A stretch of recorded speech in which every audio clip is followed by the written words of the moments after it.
USS Oriskany, 27,000-ton Essex-class aircraft carrier, awaits launching at the New York Navy Yard. She is the first United States capital ship completed since war's end.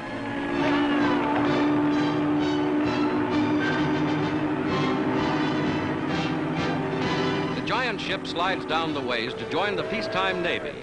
Named for a crucial battle in America's war for independence, she will help keep a hard-won peace.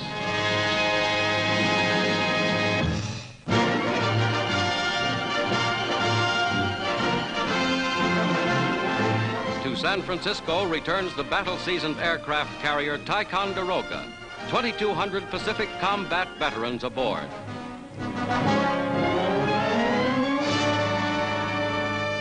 In one of the worst kamikaze attacks of the war, the Ticonderoga lost 144 of her crew and suffered heavy damage.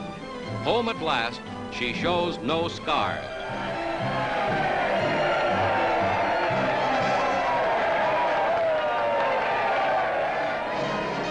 For the Navy men whom she brought back, a real welcome.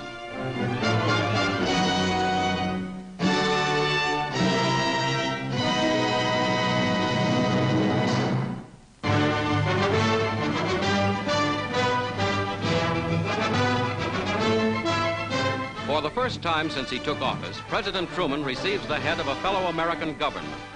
Secretary Burns is present as Juan Antonio Rios, President of the Republic of Chile, is welcomed on the north portico of the White House.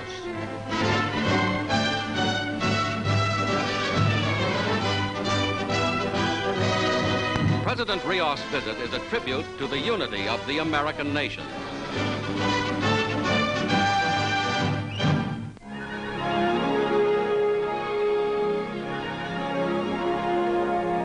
In British Columbia, Canada, the world's largest salmon fleet sets out on its annual job. A record catch awaits them this year, far ahead of last, helping to ease world food shortages.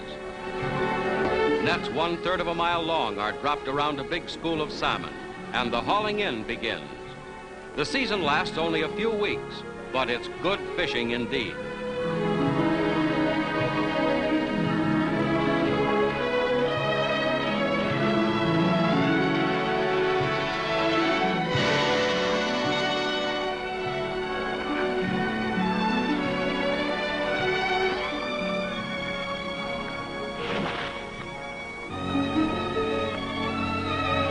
Journey's end for the salmon, the cannery, where mass production methods complete the cleaning, cooking, and packing in less than 24 hours.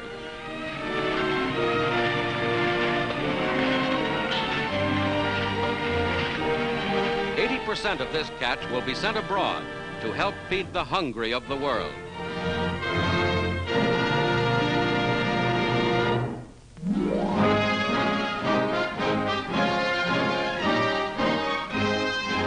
President Truman, on a tour of Tennessee Valley areas, relaxes for a moment with one of his young constituents, just before moving on to Gilbertsville, Kentucky, for the dedication of a great new dam, last of 16 erected by the Tennessee Valley Authority for the production of power and the rebuilding of this rich region. Mr. Truman calls for more such projects to lead the way to peacetime prosperity.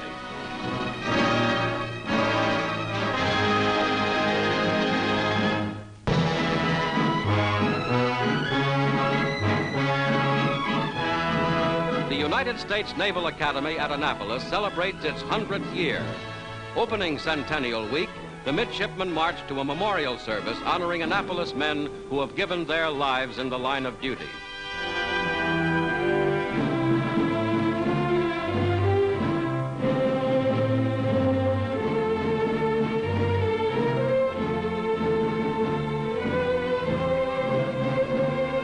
Outdoor ceremonies commemorate the founding of the Academy in 1845, and a unit of midshipmen wears the original 1845 uniform.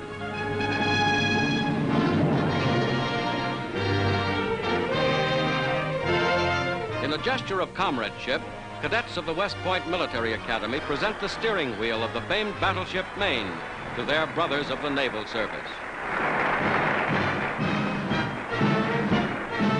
A formal review climaxes the week of festivities. The uniforms of previous generations of midshipmen combine with those of the present day.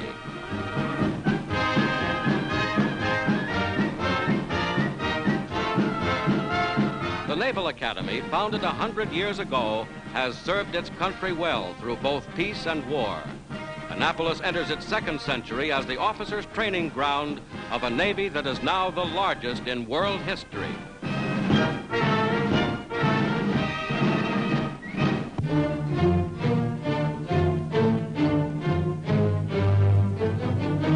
In bombed-out Nuremberg, preparations go forward for the trials of Germany's major war criminals, and the shrine of Hitler's Nazism becomes its tomb. In Nuremberg's court building, where the trials will be held, German prisoners work at enlarging and rebuilding the courtroom.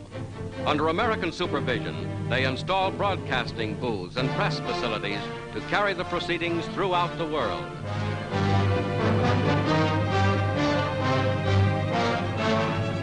Robert H. Jackson, Associate Justice of the United States Supreme Court, made preliminary arrangements for the trials. From the jail to the courtroom, a covered corridor has been erected. The war criminals will be screened from sight except in the courtroom, protected and saved for the disposition of United Nations justice.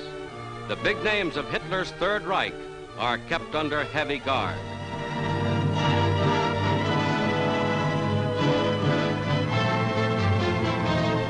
"20 minutes daily, the prisoners walk out of doors. Constant vigilance prevents attempts at suicide or escape. Heavy nets guard against death leaps. The prisoners are kept in common cells.